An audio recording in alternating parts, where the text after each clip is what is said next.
ক্ষমা ও ভালোবাসা অর্জনের চেয়ে বিশ্বাস অর্জন করা কঠিন। বিশ্বাসের কারণেই আমরা এক পায়ের পর আর এক পা সামনে বাড়াই। যে বিশ্বাস করতে পারে সে অর্জন করতে পারে। বুদ্ধিমান মানুষ বুঝতে পারে কাকে সে বিশ্বাস করবে এবং বন্ধু বানাবে। বিশ্বাস অর্জন করার জন্য তোমাকেও বিশ্বস্ত হতে হবে। এটা ছাড়া আর কোনো পথ নেই।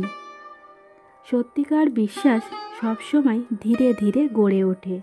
এর ফলাফল যদিও জাদুর মতো, কিন্তু একে সময় নিয়ে গড়ে তুলতে হয়।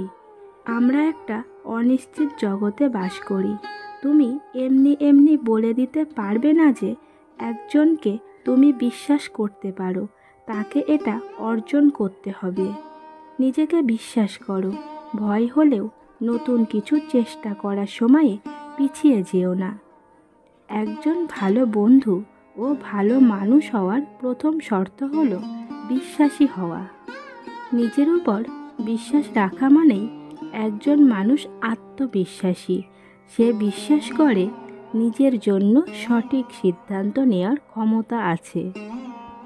বিশ্বাসের উপর ভিত্তি করে কোনো টিম গড়ে উঠলে তার সুফল সুদূর প্রসারী। পরস্পরের প্রতি বিশ্বাস একটি টিমের সব সদস্যকে তাদের পুরোটা দিয়ে কাজ করতে উৎসাহ দেয়।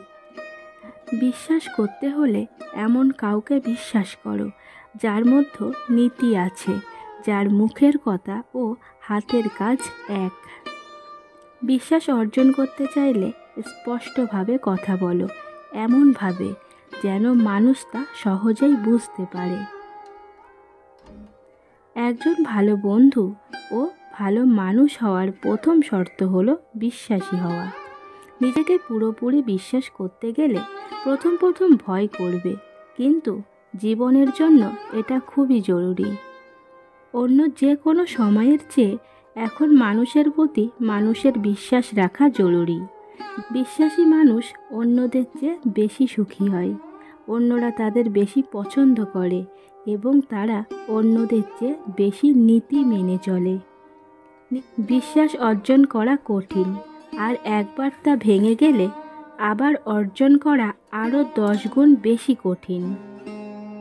অন্য সব মানুষের চেয়ে বেশি নিজেকে বিশ্বাস করো। তোমার কি করা উচিত তা তোমার চেয়ে ভালো আর কেউ বুঝবে না। যদি মুখে বলো যে তুমি কিছু করবে, তবে অবশ্যই তা করো। কাজে হাত না দিলে আশেপাশের মানুষ তোমার উপর বিশ্বাস হারিয়ে ফেলবে।